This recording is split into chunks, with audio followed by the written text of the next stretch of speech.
Come on, baby. Whoa, shot the fuck out of me.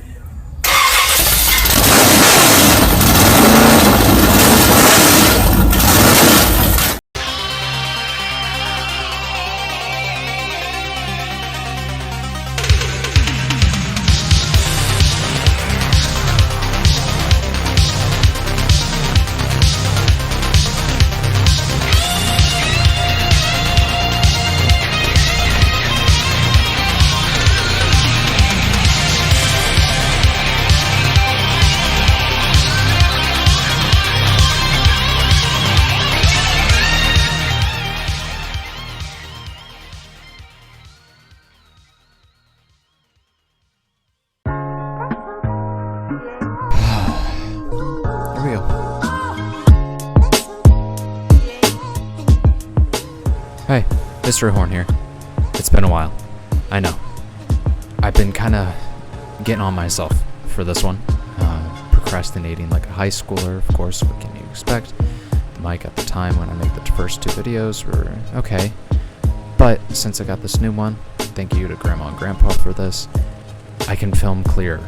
I can make better videos. Anyways, the M6A1 is an interesting tank. A main cannon and then a sub cannon, and it was kind of hard for me to play this tank because I kept on dying and I just didn't know what I was doing. But I did find a tactic, and I'll share that in a little bit. Anywho, whatever floats your tank, let's start with the gameplay. Point 1 of gameplay is angling. Angling on this tank is very unique. You can't angle normally. First of all, you have these two front plates that if you angle normally, it is a weak spot. All 5 or 6 crew members are dead. But if you angle perpendicular, it's an advantage. You have a very hilly front side, and those two sides become deflecting machines. Second point, play at a distance. Playing at a distance puts you in a very good advantage point, because that's what most American tanks are really well at. They don't have that much penetration when it's over distance. Other tanks, that is what I mean. Close range, 88 German, and the Russian tanks, they just penetrate your front side, and it's a game over.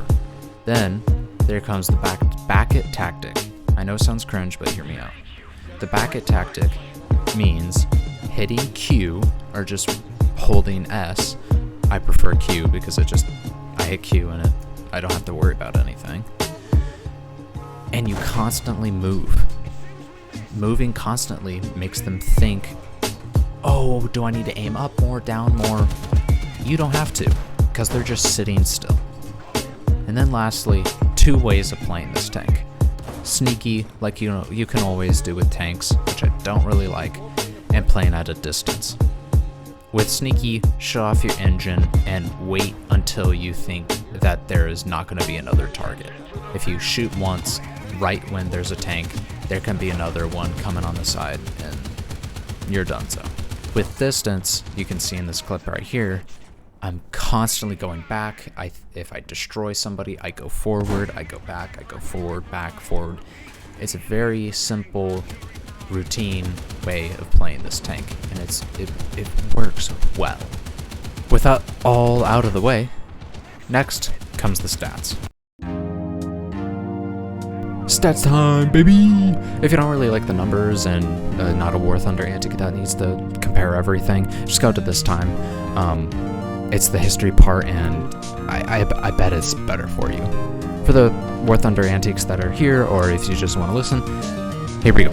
M6A1, going with a uniqueness again, as a crew of 6. Magical number for most tanks is 5, but hey, it's the M6A1. Probably because of the many guns on it. It has a 76mm M7 cannon and a sub-cannon of a 37mm M3. The max shells for the 76 is 75 shells, and the max for this 37 is 202. It has 3 12.7mm machine guns, 2 on the front and 1 on the top, of course, for the commander. 7.6 reload for the 76, and it goes down to 5.9 if you ace it. 3.7 to a 2.9 for the 37. For both guns, They have the same for KE, HE, and AP CBC, but the 37 does not have explosive in it. The M6A1 is a whopping 56.8 tons and is being powered by a Wright G200 engine, the same ones on the B-17. Isn't that weird? AB, the max speed is 38 kilometers and a backwards of 5, or American 23.2 and a 2 back. RB and SB 36 and 5 kilometers back, or 21.8 and 2 back.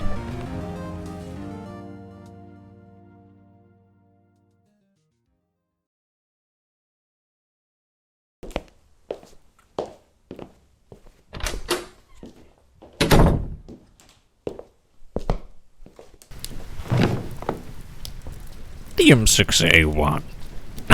I'm not gonna do that to you. That was a good one. Anyways, the M6 variants, with the M6A1 as one of them, did not go to any of the theaters during World War II. It was meant to take on the Panzer VI, or known as the Tiger, but in later years the M626 Pershing, which had some of the bits and parts of the M6 variants, replaced it. Even one of the parts was a stabilizer, which on the move, at certain speeds, it could fire with great accuracy. The idea was brought by Courtney Hodges, the chief of infantry at the time in 1940. The idea came from the many heavily armored tanks in European theater from Germany, because they needed to be on the same playing field with the front lines in the war. They needed to go against the Tigers and the Panthers later in the war. So, when the idea was put on the Army's desk, they accepted the plan and awarded Baldwin Locomotive Works, BLW, in Pennsylvania, $5.7 million. This contract wanted 50 tanks from the start of the plan. 500 of these tanks were envisioned by the Army to be built for the war. Before all the making, and pretty much with anything with war, there had to be prototypes. The first was a plan that there were going to be a main T6 75mm cannon with a sub-cannon of a 37mm, and another secondary turret with a 20mm cannon. Then, there were a total of 4 to 6 7.62 machine guns mounted or inside the tank. This design sort of came from the ideas that Europe had at the start of the war. Mini turrets with lots of guns, going in with the blaze. But they had realized that it takes too much manpower, and the extra guns were really only for infantry, not tanks. So, they mainly reduced the guns to 3 machine guns, the 37mm, but they did change one thing. It was the 75mm, and they changed it to the 76.2 famous cannon. Once all the prototypes were finished, they came to a final verdict, but one of the problems that they came was making a power pack for these incredibly large and heavy tanks. So crazy enough, the Wright G200 air-cooled radial gasoline engine was selected, and it was selected by the SAE, or the Society of Automotive Engineers. But there was another problem. They could not find a suitable transmission for this. So, the committee had developed a hydrodynamic transmission for this incredible heavy tank. But with all this said, sad thing, the only ones that were actually sent out were T1E1s. They were very similar, but they had different parts and cannons. But they were same dimensions and the style, big, heavy American tank.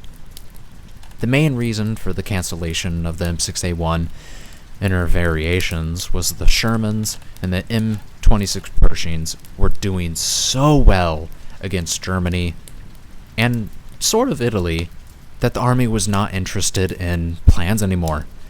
So it was dropped, and the M6A1 and her variations never saw the battlefield.